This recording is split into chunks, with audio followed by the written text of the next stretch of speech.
from Yes. Oracle. Yes. And they put a lawsuit, put a Oh, yeah. gag order on Yes.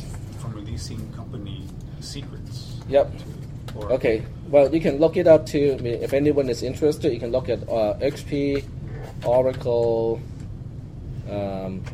lawsuit. So XP Oracle suit about Mark Hurd, and it's all settled. These companies, they don't really like to go to court a lot, because in that case, it's not beneficial to either company. So a lot of times they will settle it out of court, because they don't need people to know about these deals. But this part has nothing to do with the HP laptops or the HP printers, that side of their business. This has to do with the HP server technology, because what Oracle want to do is to build up their own server division. Because before they acquired Sun Microsystems, Oracle is a strictly software business. Okay, they sell licenses of their database engine, and for lots and lots of money too. But they could not crack into the market of selling servers or complete services because they do not have any hardware. So they bought Sun Microsystems because Sun Microsystems did have reliable server technology with their hardware as well as their Solaris operating system. But with that, but Sun had an exodus when they were acquired by Oracle. In other words, a lot of people left Oracle once Sun became Oracle. So I think that's why they have to bring in help from HP and some other companies to backfill those leadership positions so that they know which way they should head out and what they should do. And of course, getting a CEO or a high executive from HP is also extremely helpful because this person already knows about the business and all the trade secrets of HP. So Oracle is definitely being very aggressive.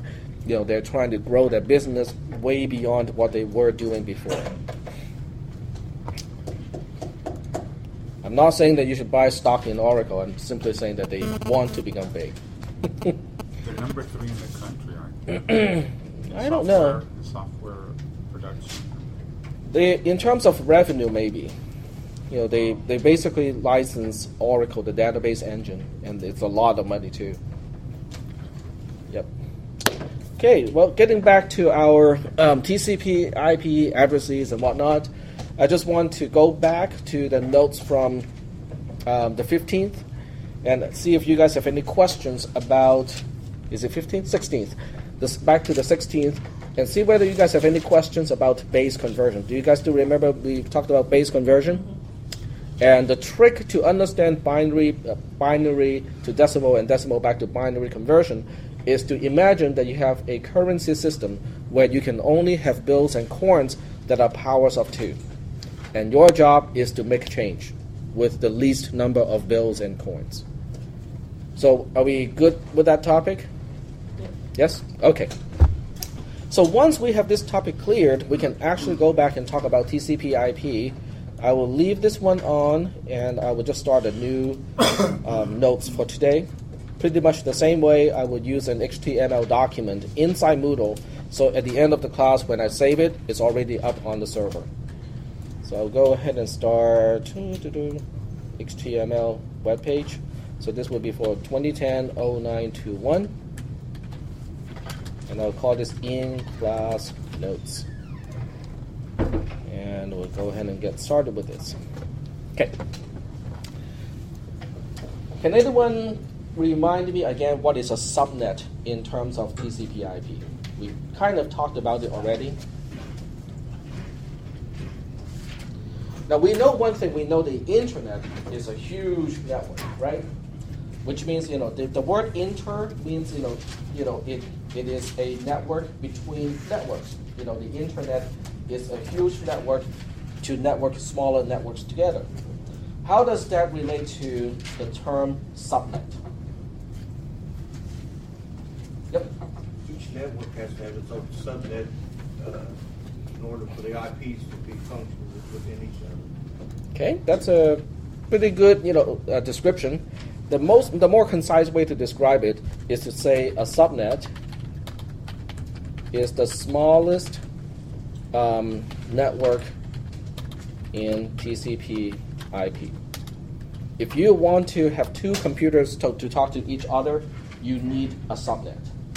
Okay? You don't need the internet because they're sitting right next to each other, maybe even with a crossover cable to connect to two computers without any router or switch or any technology like that. But even in that case, you have one computer with a crossover cable to try to talk to the other one, they need to have a subnet in order to talk to each other. Okay? So that's the first thing about subnet that we want to know. And then the second thing is to know that a subnet has a network address. Now we compared this to area code in the previous class. Okay? And then each node, okay, on a subnet also has a node address in addition to the network address. In other words, the node address is your phone number within an area code. The area code will basically say, okay, 916 has to be about this portion of California. But within that portion of California, in addition to the area code, you still need a phone number within the area code to specify a specific phone number. And it is the same way with IP addresses. A subnet address, or the network address of a subnet, indicates, okay, this entire group of computers will have a network address that will start with this portion. But within the subnet, each individual computer will also specify the rest of the IP address, because just knowing the area code does not get you to a specific computer. Are we okay so far? Okay, now we are going to relate TCP/IP to binary numbers. Okay. An IP version 4 address is a 32-bit number. 1 bit is 1 binary digit. Okay, so the T comes from the digit, and the BI comes from binary. Okay, are we okay so far? Yep. Here I have a IPv4 address is a 32-bit pattern. Yeah, same thing. Basically saying the same thing. Okay. Are we okay so far? It's kind of like a phone number in the United States is a 6 decimal digit thing because we have the 3 for the area code and 7 for the phone number within the area code. In computer networking, we do not use decimal numbers. We use binary numbers. And in this case, we have a certain portion of the IP address being the area code or the network address, and the rest of it being the node address within the subnet. So the big question is, which part of it is the network address, and which part of it is the node address within the network? With phone numbers, it's easy. Nationwide, we conform to a single standard. 3 digits for the area code and 7 digits for a phone number within the area code. With computer networking, it's not quite that simple because it depends on the size of your network. If you choose to use 196.168 dot something, the rule specifies that your network can only have up to 254 nodes. That's the limit. Okay, you cannot have any more than that number of computers within that subnet. It is okay for home use. If you're home and you're using your network, it is unlikely that any home will have more than 254 items to attach to a network, at least today. Okay, wait until your toaster, your rice cooker, your oven, your juicer, your vacuum cleaner, they all become networked. Okay, when that day comes, then even at home, you have more than 254 items that wants to go onto your local area network. And that day is coming. Okay, that day is coming. The number of things that can go onto the network is increasing rapidly. Look at your TV. Okay, compare a TV that you can see today at Best Buy to a television that you typically see just 10 years ago. Okay, Can you guys tell me what the differences are between a typical TV today and a typical TV from 10 years ago? Go ahead. You can go onto the internet easily with a TV today without the help of a computer, right?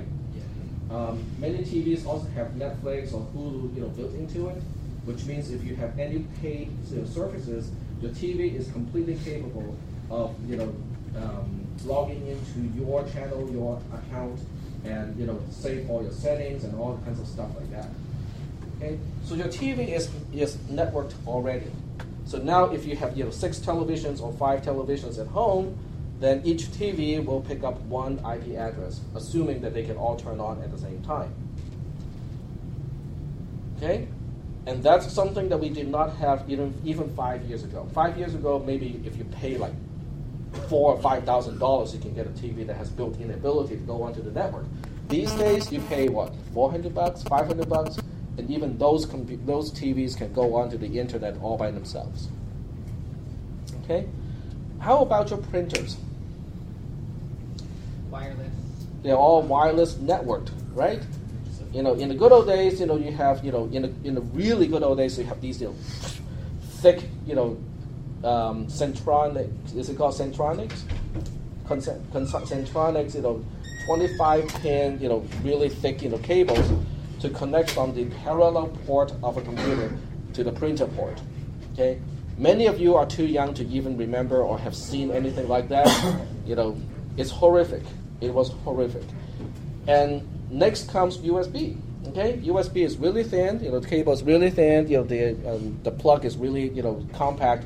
And we thought, hey, this is good. Okay, USB, you don't need a specific port on your computer just to talk to the printer. And then we have wireless technology. First, it was Bluetooth. In other words, when your computer has a Bluetooth capabilities, you can use Bluetooth to talk to a printer. But Bluetooth is slow. Okay, if you print through Bluetooth, it is wireless, it is handy, but it is really slow compared to USB or regular networking.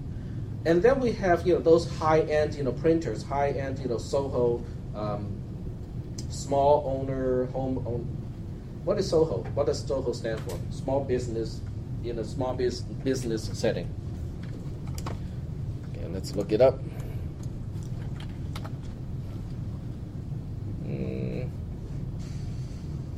No. It's a small business model, but I can't remember exactly what it stands for. Small office, home office. What is it? Small office, home office. Oh, okay. Small office, home office. Thank you. So anyway, with Soho, with printers, targeting small businesses, they have network connections, but you still have to pay a lot of money to get a printer to get the wired network interface. And these days, you go to Best Buy, you look at the HP printers, except for the really, really dirt cheap ones. Guess what? They all have Wi-Fi capabilities built into it. Okay, but then you can say, yeah, but the printer is like a few $100 or $200 or at least $100. So how many printers can you have at home? Maybe one or two. One for photo printing, inkjet capability, and another one for really high speed and low cost, black and white printing. It makes sense, okay, to have 2 printers. One only for black and white stuff that is really fast, and toner is cheap. And the other one for photo stuff, because you can have color laser printers, but the quality, I think they're still lagging behind the best inkjet printers. So for photographs, you still want inkjet printers, or send it to Costco or some online place to have it printed. So only up to 2 printers, no big deal. Okay, pick up 2 addresses out of 254. It's not a big deal. But now you're adding that on top of the several TVs, all the computers and stuff like that. And guess what? You want to install surveillance ability